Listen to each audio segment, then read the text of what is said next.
So we continue with making informed financial decisions. In the last class, we talked about, stop right here, please. In the last class, we talked about sources of finance.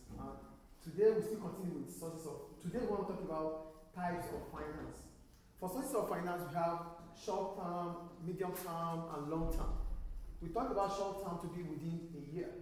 Medium-term, 1 year to 5 years. Long-term, 5 years above. We talked about that, yes or no? Yes. So today we want to talk about the types of finance.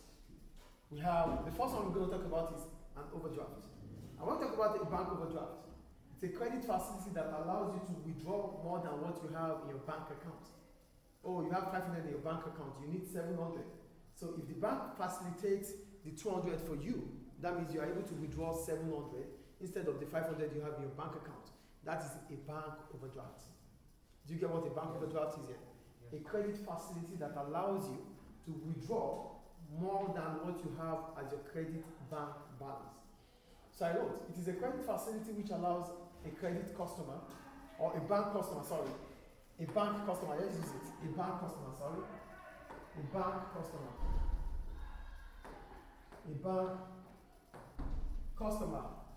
It's a credit which allows a bank customer to withdraw more than its available credit bank balance.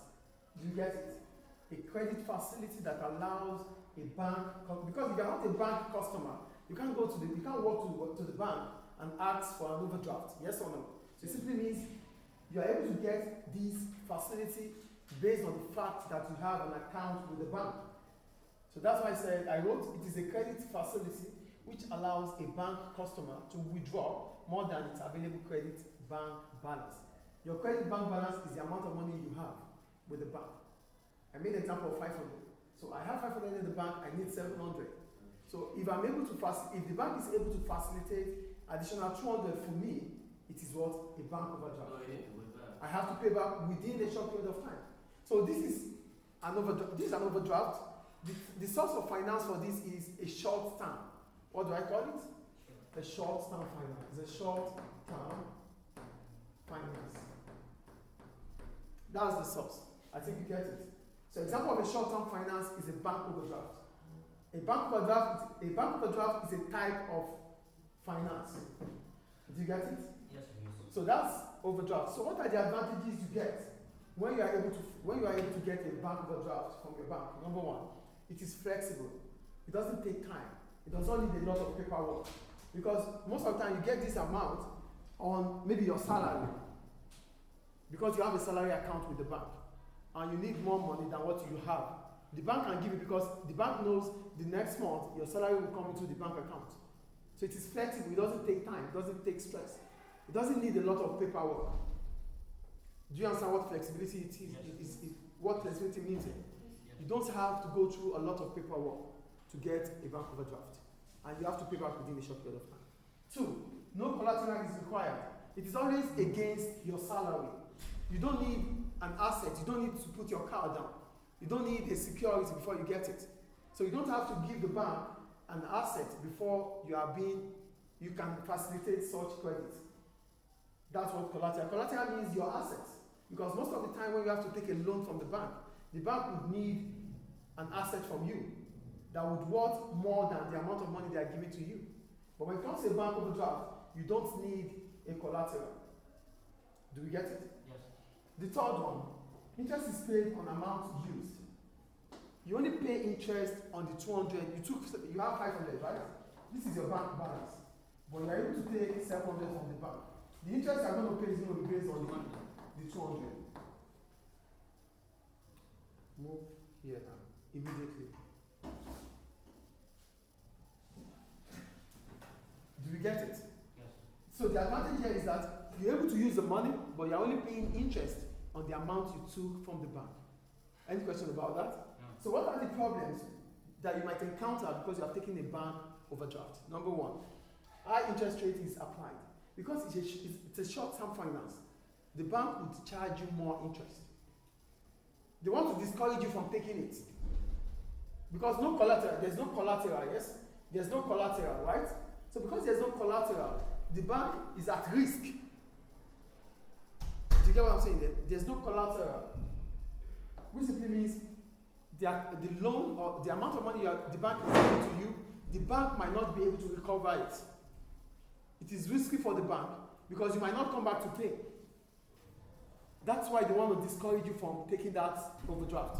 And for them to discourage you, they have to make a high interest rate. Interest rate is the cost of borrowing. Yes or no? We said interest rate is the price of money, which simply means the benefit of saving or the cost of borrowing. So if there's high interest rate, it means the cost of borrowing is what? Increasing. And whenever the cost of borrowing is increasing, it becomes a disincentive for you to want to borrow. Do you get it here or not? Do we get it or not? Yes. The first problem is that there's high interest rate. Now I'm telling you why the bank will charge a high interest rate on overdraft. The bank will charge a high interest rate on overdraft because the bank does not take collateral from you. There's no asset that guides against the money the bank is giving to you. So the bank might as well lose the money. So the bank wants to discourage you from taking such overdraft. And that is why the interest rate is high. Do you understand the first disadvantage? The second one, penalties apply if it exceeds the date of repayment. So if you are supposed to pay back the 200, or let's say you took it 9th of April, which is today, 2026. You are supposed to pay back 9th of May 2026. If you don't pay back 9th of May 2026, you will be charged penalties. You have to pay more because you did not adhere to the agreed situation, agreed terms and conditions. Do you understand the second one? The bank will not allow you to rest. The bank will not just let it go. You have to pay a penalty on that. Do you understand the second disadvantage? Yes. And the third one, bank charges are once-off facility fee. So if you are taking a bank overdraft in April, you took a bank overdraft in April for 200. Come May, you need another bank overdraft. You have to pay additional charges because there are charges on it. So if you are taking, this is what it means. If you are taking 200 as an overdraft from the bank will charge you for facilitating such loan. That is not part of the interest. You have to pay charges on it because it's a service that the bank is rendering you. You have to pay a service charge. So paying a service charge in April means maybe you're going to pay a service charge of $50 on that situation. So that means you have to pay the total cost of taking this overdraft becomes $250. Yes or no? A bank charges of $50, the amount you took is 200. That means 250 paid plus interest. So in May, if you still need to take a bank overdraft, you still need to pay another service charge. The bank would not say, oh, in April you paid a service charge. You don't have to pay in May. You have to continuously pay whenever you need such facility. Bank charges are once-off facility fee. So for every now and then that you need a bank overdraft, you have to pay a service charge. And that increases the amount of money you borrowed. Isn't it? Is it an advantage or disadvantage? It's a disadvantage because it's a cost. Your cost continues to increase because you are taking a bank overdraft. Do we get it? Yes. Any question about bank overdraft? No. Now go to credit card. Most of the time, people misinterpret what a credit card is. There's a debit card and there's a credit card. A debit card allows you to buy and pay now. But for a credit card, you buy now and pay later. You are buying with the money you don't have. That is a credit card.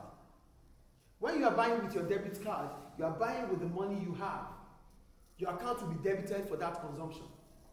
But for a credit card, you are using the money that does not belong to you to purchase. You have to return it. Do you understand what a credit card is? Yes. Do you understand the difference between a credit card and a debit card? Yes. The debit card is the one you use to buy in the POS and in the shops and supermarkets. Those are debit cards. For a credit card, it simply means you are taking money from the bank. The bank is lending you a certain amount of money to use. Then you pay back at a later date. Do you get what a credit card is here now? Yes. Okay, great. So a credit card, it allows an individual to buy goods and services up to a certain credit limit. So the bank has allowed you to use certain amount of money, then you have to pay back at a due time. That's a credit card. Do you get it? Do you understand? So what are the advantages of using a credit card? Number one, no interest is charged. The balance paid at agreed time. Oh, you have a credit card of maybe 500. So you have to pay back the 500 if you have used it within 2 months. If you are paying back within 2 months, there's no interest that will be charged on it. It becomes a free money for you to use. Because you are returning the money back to the bank as at when due. But before you could have access to this service, it would have meant that you have been with the bank for a long period of time and you have a huge reputation. Not everybody has the ability to have a credit card. Do you get it? Yeah. So if the bank is giving it to you, the bank might be giving you this service. The bank might be rendering you this service so that to keep you as one of their customers. Do we get it? So if you are paying back, if you are returning the credit within the period, the time frame that you have been given, then it is interest free. You won't be paying interest on it. Do we get it? Do you understand it now? Yes. The second one, secure payment method for online shopping. It's online. Whatever you want to buy, you can buy and continue to buy. Online, offline, wherever. Online, sorry, there's no offline. Online, wherever you want to buy, whatever you want to shop. There's yes, debit card, yes. But what we're saying is that you can use it anywhere. You can use it to buy in China, in Dubai, wherever you want to buy. Do you get it? Yes. In as much as you have internet. Now, and the last one, acceptable worldwide. A credit card can be accessed. You're in Libya, you have a credit card, you can use it in Nigeria, you can use it in Morocco, wherever you go to. It's acceptable worldwide. Do you get that? Yes. Now, what are the problems we can encounter when we have a credit card? Number one, impulse buying. You buy things that you don't even need. Impulse. Some people What? Yes, because you are buying things that you don't need. So everything would like, I want to buy this, I want to buy that, I want to buy this because I have money. You are making a decision without understanding the kind of decision you're making. Do you understand? Oh, you might buy it because your friend is buying. That is impulse. You are not buying what you need. You are buying things for a situation. Why do you do that? Because you have access to the money. Do we get it? Yes. Are you here? Do you understand the first problem here? If you do not understand, please call me back. Do we understand? Yes. Yes. Impulse buying means you buy without even thinking. But a lot of people have this problem. A lot of people, right? No. Not a lot of people. Well, you could have this issue because you have access to money that is not yours, that you have to pay back later. So you might be buying things that you don't budgeted for. You are supposed to buy based on your budget, right? Based on your plan. But because you have access to money, you did not plan anymore, you just want to buy. Impulse. Do you get it? That's a problem. 2, high interest on outstanding balances. If you don't pay back as at when due, you pay a high interest. Because that is where the bank will make money from. Do you understand the second point? Yes. And the last one, overlimit fee for spending more than the credit limit. If you spend more than what your credit limit, if your credit limit is $300, because it's a credit card, you can spend more than that. And you do spend more than that, you have to pay a fee for that because you have overspent your credit limit. Do you get it? Yes. So these are 2 types of finance. We have a lot of other finance. We have trade credit. That means you can buy on credit too. We have different types of finance. In the next class, we're going to talk further. But today, we'll end it with overdraft and credit card. Thank you.